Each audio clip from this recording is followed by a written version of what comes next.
हिमालय की 16,000 फीट की ऊंचाई पर एक ऐसी झील है जिसके पानी में मछलियां नहीं बल्कि 500 से ज्यादा इंसानी कंकाल स्केलेटन्स तैरते हैं। वैज्ञानिकों ने जब इन खोपरियों की जांच की तो वो हैरान रह गए, क्योंकि इन सब की मौत किसी हथियार से नहीं बल्कि आसमान से गिरी एक अदृश्य चीज से हुई थी। आखिर क्या है इन कंकालों का राज? इसका जवाब छिपा है उत्तराखंड की कुलदेवी माता नंदा की एक प्राचीन परंपरा में। दरअसल माता नंदा भगवान शिव की पत्नी पार्वती का ही रूप है। उत्तराखंड में हर 12 साल में एक बेहद खास यात्रा निकलती है, नंदा देवी राज जात यात्रा। यह एक भावुक विदाई यात्रा होती है जिसमें माता नंदा अपने मायके उत्तराखंड से विदा होकर अपने ससुराल यानी कैलाश पर्वत पर बैठे भगवान शिव के पास जाती है। यह यात्रा चमोली के नौटी गांव से शुरू होती है और इसका आखिरी पड़ाव है होमकुंड, वह जगह जहां से माता अकेले अपने ससुराल कैलाश पर्वत की ओर चली जाती है। लेकिन होमकुंड तक पहुंचने के लिए भक्तों को बीच में उसी रूपकुंड झील से होकर गुजरना पड़ता है। सदियों पहले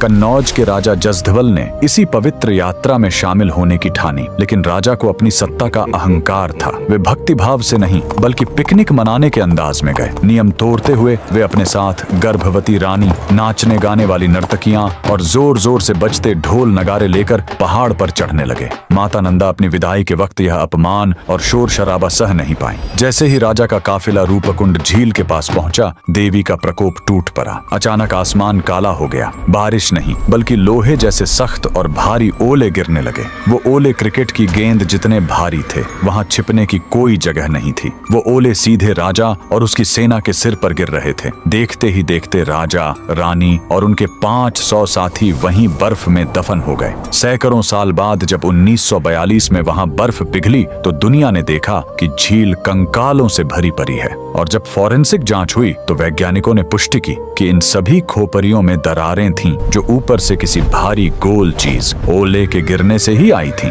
यह झील आज भी गवाह है कि कुदरत और ईश्वर के नियमों को तोड़ने का अंजाम क्या होता है। कमेंट में जय माता दी जरूर लिखें।